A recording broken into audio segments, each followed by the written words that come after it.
C'était mon premier Noël en tant que prêtre. Je célébrais la messe de minuit et c'était après le signe de paix.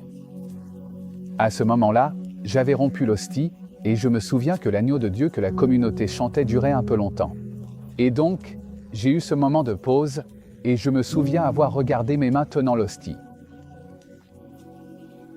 Et c'est un moment que je n'oublierai jamais parce que je pense que le Seigneur m'invitait à une prise de conscience plus profonde de ce que sa présence dans l'Eucharistie signifiait. J'ai donné une homélie ce soir-là sur la vulnérabilité de Dieu. Dieu qui se met dans les bras de Marie et de son époux Joseph. Dieu qui ne nous est pas apparu au sommet d'une montagne dans des éclairs et du tonnerre, mais Dieu qui est venu à nous dans la vulnérabilité d'un petit enfant. Je m'en souviens non pas parce que c'était une bonne homélie en soi, mais parce que c'est une chose importante à se rappeler dans nos vies spirituelles, que Dieu apparaît parfois là où on l'attend le moins. Et en regardant l'hostie, j'ai réalisé que je tenais ce même Dieu vulnérable. Je tenais dans mes mains le même Dieu qui s'est mis entre les mains de la Sainte Vierge Marie lors du premier Noël. Et quand j'ai ensuite levé l'hostie pour dire « Voici l'agneau de Dieu », c'était un moment profondément réel pour moi. Dieu se fait chair et sang pour m'attirer, pour avoir cette relation plus profonde avec moi parce qu'il m'aimait, en plus. Il ne voulait pas apparaître au sommet d'une montagne dans des éclairs et du tonnerre pour me faire fuir et me laisser partir dans l'autre sens. Il fait ce qu'il a fait depuis les toutes premières pages de la Bible. Se mettre entre mes mains pour me rapprocher.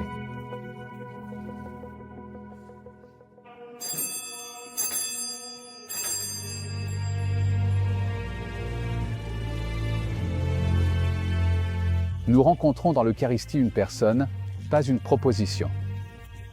Le témoignage clair des Écritures sacrées est que Dieu se révèle à nous en se rendant présent.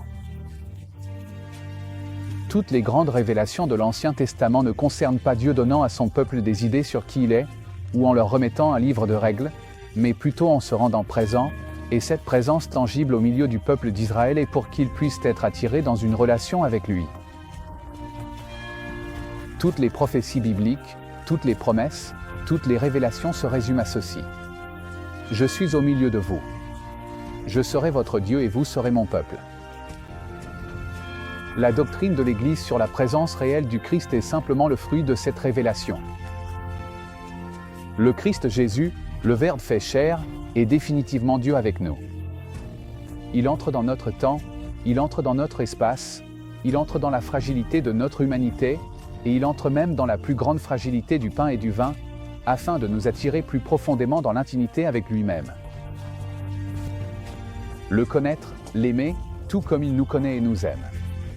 Et plus nous sommes attirés dans une relation avec le Seigneur, plus nous sommes attirés dans une relation avec le Père qu'il a envoyé. Le ciel n'est pas une idée. C'est une relation. C'est la communion avec le Père dans le Fils par le Saint-Esprit. Et l'Eucharistie en est un avant-goût. Et notre moyen de l'atteindre. Nous rencontrons dans l'Eucharistie la réalité du don de soi du Christ sur la croix. Et ce dont nous permet de nous donner à Dieu en réponse d'amour. L'Église a toujours enseigné que la messe rend présent et efficace le sacrifice unique du Christ sur la croix. Ou, selon les mots du Concile de Trente, le sacrifice du calvaire et le sacrifice de la messe ne font qu'un. La passion et la mort de notre Seigneur ne sont pas des événements qui lui sont simplement arrivés. En fait, surtout dans le récit de la passion de l'Évangile de Jean, Jésus apparaît comme la seule personne pleinement consciente de ce qui se passe réellement. Il s'offre lui-même parce qu'il nous aime et que le Père nous aime. Bien que la passion, oui, montre toute la violence et la brutalité du péché, c'est un sacrifice totalement motivé par l'amour. C'est un profond oui au Père qui défait certainement le nœud du nom du péché. Et ce fait de se livrer aux mains des hommes pécheurs, eh bien, cela continue certainement, se livrant dans la Sainte Eucharistie. C'est la révélation de l'amour dans sa forme la plus divine de donner sa vie pour ses amis.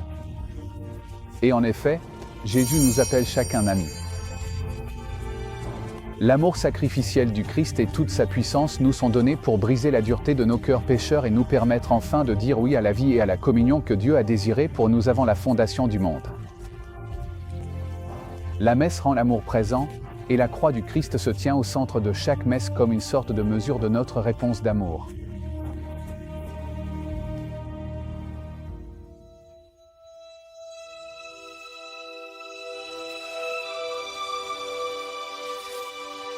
L'Eucharistie nous pousse au service aimant de Dieu et de notre prochain. Encore une fois, le Christ se rend présent à nous dans le sacrement afin que nous puissions être attirés dans une véritable relation avec lui. Et cette relation a des conséquences. Le christianisme est un discipulat. C'est se rapporter à Dieu au milieu de nous, apprendre de lui, le connaître, l'aimer, et voir tout et tout le monde à la lumière de cette relation. Nous servons notre communauté paroissiale afin que d'autres personnes puissent venir adorer Dieu dans la beauté de la sainteté. Nous servons les malades et les pauvres parce que l'Eucharistie nous enseigne la profondeur de l'amour de Dieu pour eux et leur dignité et beauté inhérente. Nous partageons notre foi et enseignons par l'exemple la sagesse morale de l'Église parce que nous voulons que d'autres personnes connaissent et expérimentent la joie que nous avons d'une relation personnelle avec le Seigneur Jésus ressuscité. Le renouveau eucharistique nous a donné l'occasion dans l'ordinariat de la chaire de Saint-Pierre de raconter notre histoire. La nôtre est une histoire de communion avec Dieu, avec son Église, et les uns avec les autres. C'est une histoire joyeuse, et oui, une histoire qui nous met au défi chaque jour de mener des vies chrétiennes plus authentiques. En racontant cette histoire, nous nous ouvrons à ce qui vient après cette période plus formelle de renouveau. Nous sommes tous appelés à être des missionnaires de la Sainte Eucharistie.